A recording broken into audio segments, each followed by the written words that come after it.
Você já parou para pensar que a sua empresa pode estar pagando impostos a mais?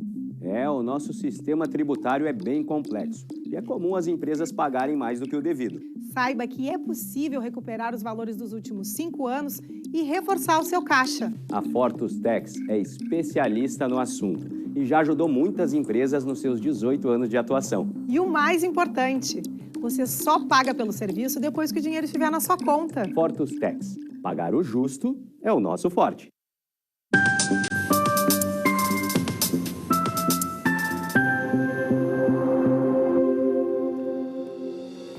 Olá, sejam todos muito bem-vindos. Está no ar o programa Papo Certo de hoje, com minha apresentação, Amanda de Oliveira e de João Custódio. Olá, e no papo de hoje vamos falar sobre os mitos e verdades da endocrinologia. E quem está conosco aqui hoje é a doutora Carolina Leães, chefe de serviço da Santa Casa de Porto Alegre e membro da diretoria da SBEM-RS. Seja muito bem-vinda. Muito obrigada. Uma boa noite a todos os telespectadores. Seja muito bem-vinda. Você de casa sabe, o nosso programa é interativo, então venha participar através do 3029 8080, enviando a sua pergunta ou comentário para a nossa convidada responder logo após o programa. Agora eu vou chamar um intervalinho de 30 segundinhos e já voltamos.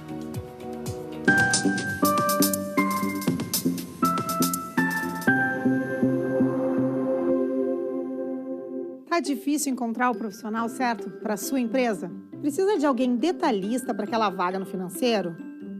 Quem sabe um criativo para o marketing? Ou ainda, alguém focado em resultados? A Fortus RH utiliza técnicas de seleção e processos estruturados, realizando entrevistas e aplicando provas e testes específicos. Tudo isso para buscar a pessoa certa para a vaga certa. Fortus RH. Conectar pessoas é o nosso forte.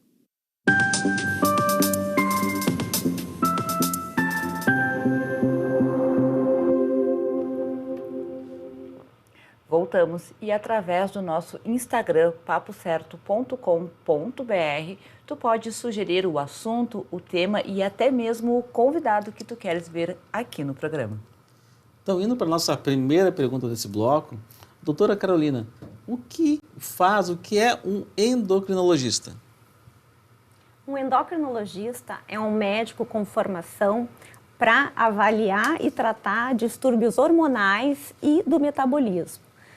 Diagnosticar doenças de excesso ou de falta hormonal, diagnosticar doenças do nosso metabolismo e promover hábitos de vida saudáveis para prevenir essa doença e ganhar mais qualidade de vida.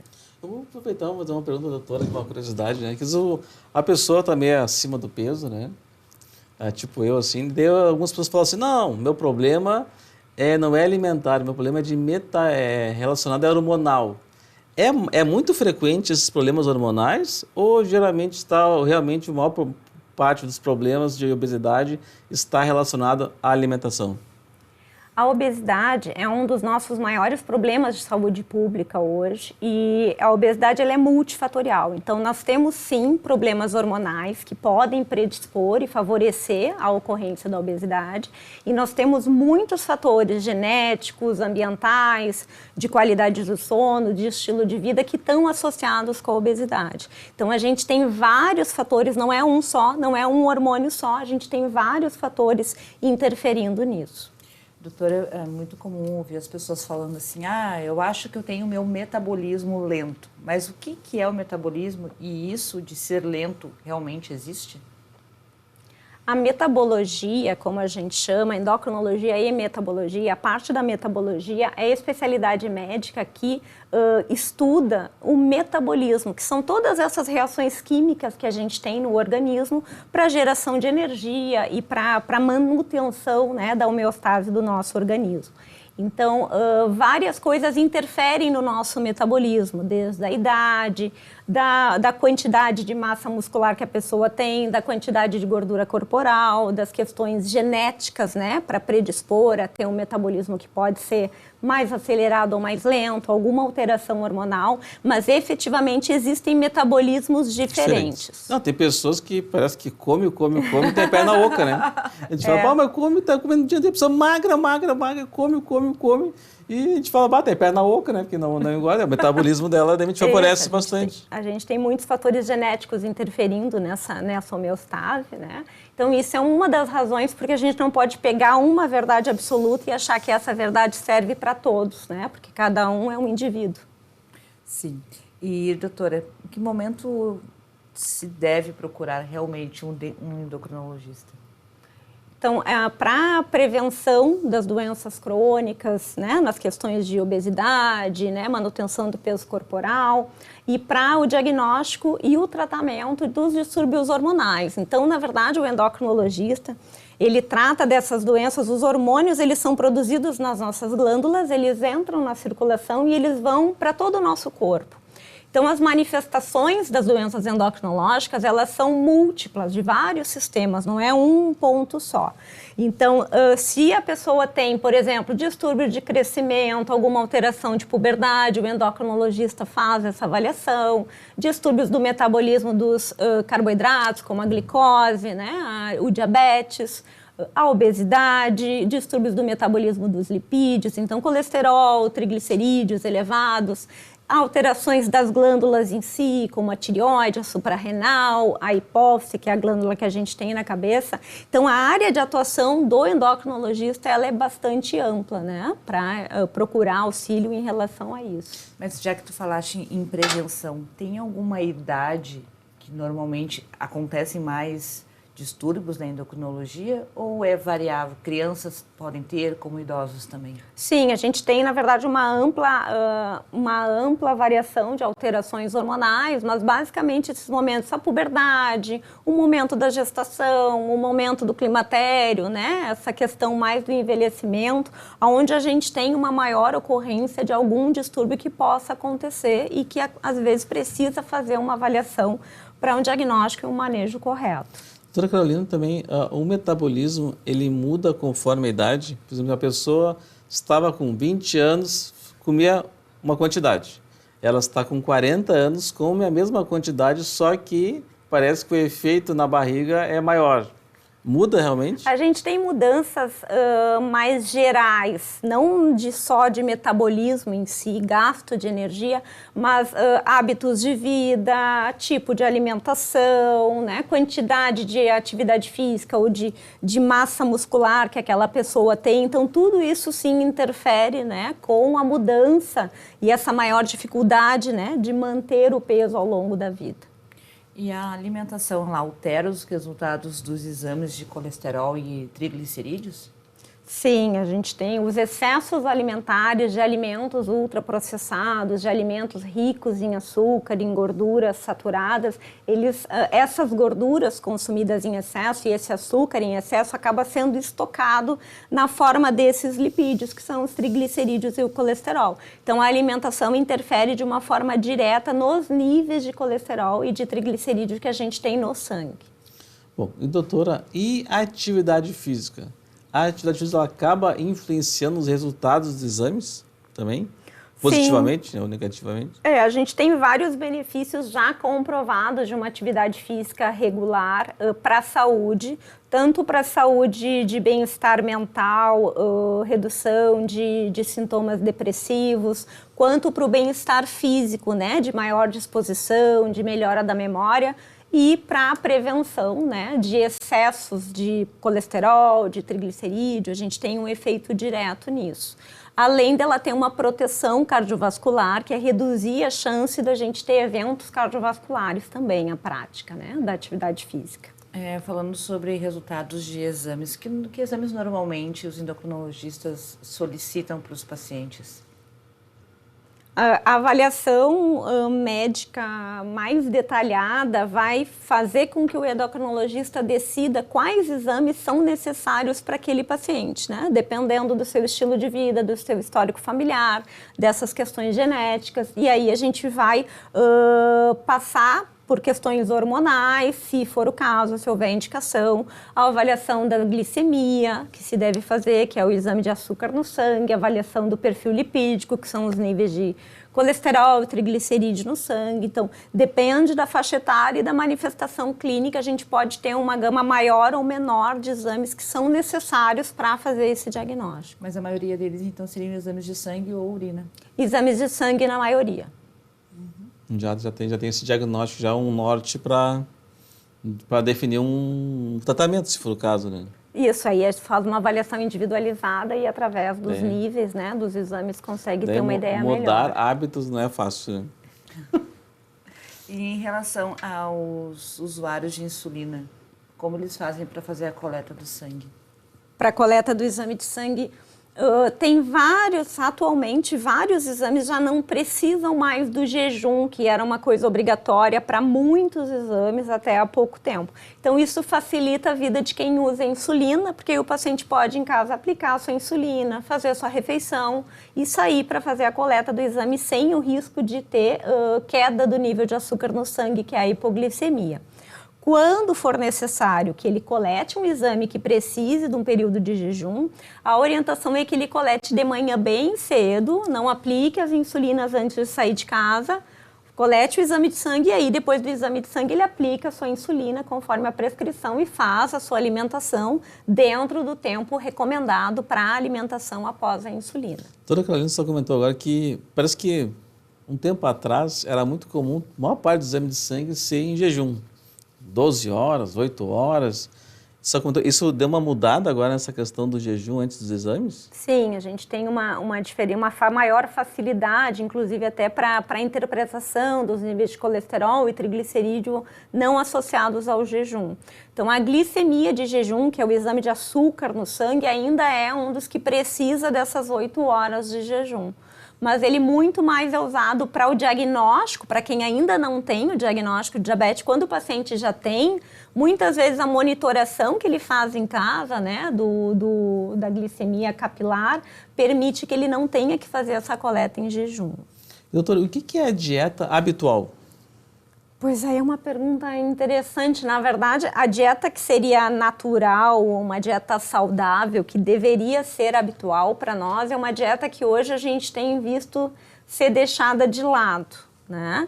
Então, uma dieta saudável, por definição, ela teria que ter mais alimentos in natura, ou seja, naturais, ou minimamente processados, que não sofressem, né, grandes processos químicos, e muito mais do que só a comida em si, a alimentação saudável, ela parte de um convívio social, de uma relação adequada, de um comer com atenção, de um comer não olhando para uma tela, de um comer compartilhando dentro do possível com a família. Então, esse resgate dessa alimentação mais natural, rica em fibras, em alimentação mais saudável, a gente precisa trazer de novo, né, para a questão da consciência, porque hoje a gente está com muita desorganização de uma forma geral durante as refeições. Um tempo, mas antigamente, né, as pessoas comiam mais à mesa. Hoje em dia, cada um pega o do seu prato e vai no sofá, vai ver televisão e fica comendo e assistindo TV. Isso, de uma maneira, acaba atrapalhando. Sem dúvida, isso é uma das coisas que nós precisamos resgatar, essa alimentação com atenção, longe das telas, porque isso vai fazer com que a gente respeite mais o nosso organismo, a nossa saciedade e não faça as coisas, o comer num automático, né? Que é o que as pessoas fazem olhando para a tela. Doutora, uma outra curiosidade. Tem muitas dietas que são feitas, aquelas radicais. 15 dias sem comer proteína, um mês sem comer proteína, 15 dias, 30 dias só comendo ovo, né? Ovo e salada. O que você acha dessas dietas um pouco mais radicais? De uma forma geral, as dietas muito restritivas de determinados alimentos, elas podem trazer prejuízos no longo prazo para a saúde, inclusive desencadear episódios de compulsão alimentar, de transtornos alimentares, porque acaba sendo um estresse, né? A pessoa é submetida a um estresse naquele período daquela dieta mais restritiva. Então, hoje em dia, adotar um hábito de vida de uma alimentação mais saudável, e aí se fala muito no hábito mediterrâneo, que fala a gente usa muito os cereais integrais, frutas, oleaginosas, o azeite de oliva e a proteína muito à base de proteínas boas, com gorduras boas, com ômega 3, como o salmão, a sardinha, o atum. Então, a gente conseguir ter uma alimentação balanceada, o benefício para a saúde no longo prazo é muito maior. Mas o churrasquinho do domingo está liberado. Está liberado. Com carne não muito gorda, provavelmente. E continuando só, mais uma pergunta sobre as questões de dietas. Fala-se muito no regime intermitente, que ficam 12, 13 horas sem comer. Isso dá uma bagunça no metabolismo? Na questão, especificamente, acho que deve ser o jejum intermitente, né? Que é aquela questão que a pessoa fica alguns períodos do dia sem alimentação nenhuma e com uma alimentação mais liberada nos outros períodos. Então, existem várias modalidades de intervenções alimentares que elas podem ser usadas para algum perfil de paciente, mas tem algum perfil de paciente que não se adapta muito a essa dieta, dependendo do tipo de medicamento que o paciente usa. Alguns pacientes com jejum intermitente, eles podem também apresentar uma maior irritabilidade, um pior rendimento nesse período do jejum. Então, tudo tem que ser individualizado e é importante que se preconize uma alimentação saudável. Não adianta a gente também só fazer o jejum e daqui a pouco, naquele período em que vai comer, coma muito alimento ultraprocessado. Então, essa ideia de saúde mais global que eu acho que é importante que as pessoas tenham mais consciência e consigam implementar no seu dia a dia. Eu nunca vi uma pessoa com fome de bom humor. Então, eu não sou a favor do regime intermitente. Bom, pessoal, o papo tá bom, mas a gente vai fazer um intervalo de 1 minutinho com os nossos apoiadores Fortus Group e Prime Gourmet. Já voltamos.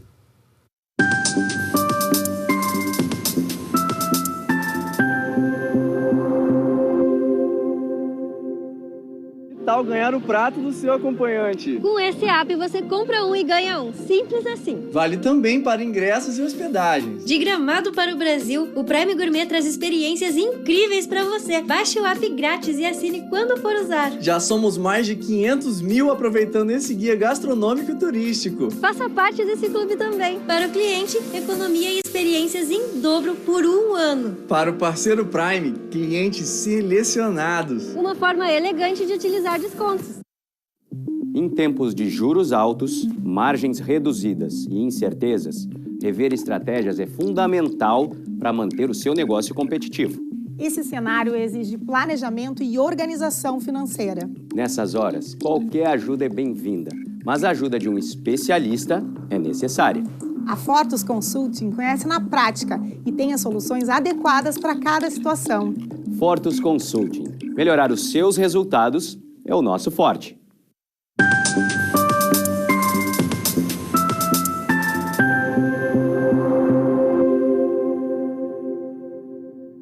Voltamos e hoje o nosso papo é de saúde e nós estamos falando sobre os mitos e verdades da endocrinologia. E eu te convido para dar uma passadinha lá no nosso canal do YouTube, se inscrever e também enviar as tuas sugestões de tema. Bom, doutora Carolina Liens, há muitas pessoas que têm problemas na glândula tireoide, né? Qual é a função dessa glândula, né? Por que ela causa grandes transtornos em muitas pessoas? A glândula tireoide é uma glândula em forma de borboleta que a gente tem aqui no pescoço, na linha média do pescoço. Essa glândula é bem importante porque ela produz hormônios, o T3 e o T4, que são hormônios importantes para o metabolismo. E eles interferem em múltiplos sistemas. Então, uma das causas dela, quando ela está fora do lugar, ou muito rápida ou muito lenta, nós podemos ter manifestações pelo corpo todo. Alteração da frequência cardíaca, alteração do sono, alteração do pensamento, alteração do peso corporal, então alteração suor, muita manifestação sistêmica também. Então, quando a gente tem doenças da tireoide, elas realmente tiram todo o nosso metabolismo do normal. Mas a gente também tem as pessoas que acham que a tireoide, eu estou aumentando de peso, a minha tireoide não está funcionando. A tireoide mais preguiçosa, que é o hipotireoidismo, pode gerar uma lentificação no metabolismo e isso pode favorecer quando a pessoa tem também uma predisposição, maus hábitos, pode favorecer um pouco mais de ganho de peso. Mas a tireoide em si, ela não é responsável por casos graves de obesidade, só o mau funcionamento dela.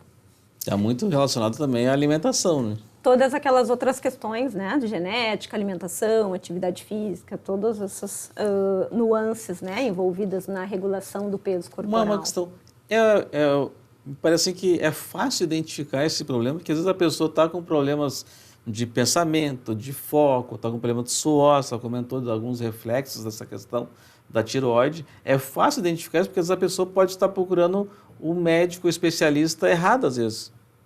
É fácil de identificar esse problema na tireoide? Sim, na verdade é uma avaliação médica, então anamnese, exame físico, conversar com o paciente sobre a história e o diagnóstico se faz basicamente através de exame de sangue hormonal, né? Que a gente faz a coleta dos exames dos hormônios da tireoide. E aí quando as pessoas falam sobre a questão de eu estou com nódulo, o nódulo ele já vem trazendo que tem alguma disfunção?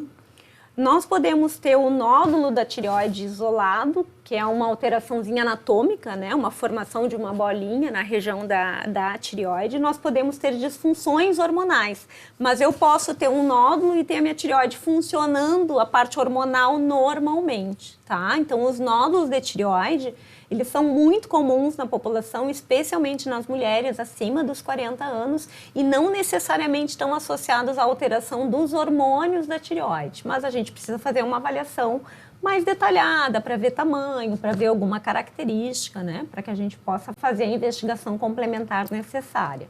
Doutora Carolina, você falou assim, da importância dessa glândula e de muitas alterações no nosso corpo que ela pode resultar. O que a gente pode fazer, então, para cuidar um pouco mais da tireoide, para a gente não ter problemas de tireoide? Na verdade, tem questões não modificáveis, que são fatores de risco genético, ser mulher, dá mais chance de ter problemas na tireoide, se o paciente fez algum tipo de tratamento local, de radioterapia, se já tem histórico, né, de câncer de tireoide na família, são o que a gente considera de fatores não modificáveis, que aquela pessoa tem que estar mais antenada e procurar atendimento e acompanhamento regular. Mas a adoção de um estilo de vida saudável e tanto a alimentação quanto a prática de atividade física é o que a gente pode fazer para que a gente possa ajudar o nosso metabolismo a funcionar de uma forma mais adequada. E normalmente esses distúrbios ou essas doenças que são causadas dentro da área da endocrinologia, como elas são tratadas? Medicamentos, cirurgias, terapias? Essa é uma pergunta complexa porque depende do tipo de alteração e essa é a beleza da endocrinologia.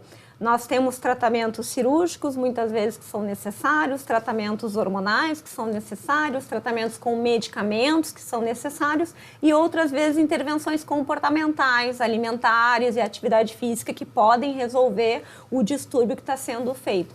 Por isso que é importante que se pesquise um profissional qualificado com a especialidade para poder ter o seu caso individualizado e o seu tratamento e a sua orientação, né, da forma mais adequada. Doutora Carolina, a senhora é membro da SBEM-RS, mas muitas pessoas não conhecem a SBEM. O que é a SBEM? O que quer dizer essa sigla, né? E quais são as atribuições dessa entidade? Então, a SBEM é a Sociedade Brasileira de Endocrinologia e Metabologia, e o RS é da nossa regional aqui do Rio Grande do Sul. Então, a Sociedade de Endocrinologia é uma sociedade médica não de fins lucrativos, em que a gente tem uma representatividade da especialidade. Então, a promoção de cursos, promoção de uma educação médica continuada, um trabalho junto à população médica e à população geral, de esclarecimentos. Então, a gente tem uma interface grande nesse aspecto com a endocrinologia como um todo, né? Todas as práticas que envolvem a endocrinologia, a SBEM-RS tem um papel fundamental, né, na defesa e permitir que isso seja feito de uma forma ética e baseado em evidências. E na prática, assim, como ela auxilia os associados? São realizados cursos, simpósios, treinamentos? Sim, nós temos alguns específicos da nossa regional do Rio Grande do Sul. Então, nós temos o ciclo de atualização em endocrinologia, em que nós trabalhamos temas mensais que depois são disponibilizados no YouTube, no canal da SBEM RS, em que a gente aborda diversos temas de endocrinologia, promovendo então essa atualização continuada dos médicos da especialidade. Nós temos a organização de eventos e o apoio de eventos de profissionais endocrinologistas também, a sociedade faz. E essa questão muito de trabalhar junto às ONGs e junto aos governos para a conscientização da população e para que a gente possa proteger a endocrinologia como um todo, trazendo, então, essas questões de saúde pública que são importantes, propondo algumas mudanças, né? Então, esse papel social da SBEM RS também é bem importante. Eu teria mais uma pergunta para ti. Quantos associados tem e se ela tem atuação também no interior do estado? Sim, a endocrinologia, nós temos a SBEM RS, ela atua em todo o estado do Rio Grande do Sul. No Rio Grande do Sul, nós somos, acho que mais ou menos uns 400 endocrinologistas, né? E a nossa SBEM RS, ela também tem associados não endocrinologistas. Então, tem outras categorias de sócios que são ou médicos ou outros profissionais que têm uma afinidade com o endocrinologista. Então, pode ser um pesquisador da área da endocrinologia que integra um grupo de pesquisa. A gente tem essa interface grande também multiprofissional. Assim como os nutricionistas que tu também comentaste, como os nutricionistas, farmacêuticos. Então, nós temos outras profissões que têm afinidade também e que também podem ser, os profissionais podem ser sócios da nossa SBEM RS. A doutora só comentou que tem 400 sócios, né? Mas e o número de médicos especializados nessa área? Tem a quantidade adequada hoje no estado ou faltam médicos especialistas? A gente tem um número de especialistas adequados no estado, às vezes o que a gente pode ter é uma distribuição um pouco irregular, com uma maior concentração em alguns centros e uma menor concentração em outros centros. Mas uma dica que eu posso dar para as pessoas, no próprio site da SBEM RS, vocês conseguem acessar e pesquisar na sua cidade e vai indicar na sua cidade o endocrinologista ou alguma cidade próxima consegue ver e ter um atendimento de qualidade com alguém referenciado. Doutora, eu quero te pedir, estamos no último minutinho do programa, para tu fazer as tuas considerações finais, falando sobre prevenção para o nosso público, as tuas dicas como doutora. Então, acho que para encerrar, a gente tentar resgatar essa questão dos hábitos de vida saudáveis, então, uma alimentação balanceada, uma atividade física regular, isso tem um potencial enorme para reduzir grande parte das doenças crônicas hoje, que são as que mais levam à mortalidade na nossa população. Então, essa conscientização é o grande papel da endocrinologia também. Bom, e também lembrando sobre a questão que tu comentaste, muito importante, no momento de se alimentar, realmente se alimentar e degustar o alimento, não somente comê-lo, não é? Exatamente, essa atenção para aquele momento e realmente conseguir ter uma percepção melhor da sua saciedade para não comer automaticamente sem perceber. Maravilha. Doutora Carolina, muitíssimo obrigada pela tua presença conosco. Eu que agradeço. Um agradecimento especial para a nossa qualificada audiência e um abraço especial ao pessoal aqui do Vale dos Sinos, que sempre nos assiste muito o programa aqui. Então, amanhã, sexta-feira, temos mais um programa inédito aqui para vocês, com assuntos de relevância e do dia a dia. Nos assistam.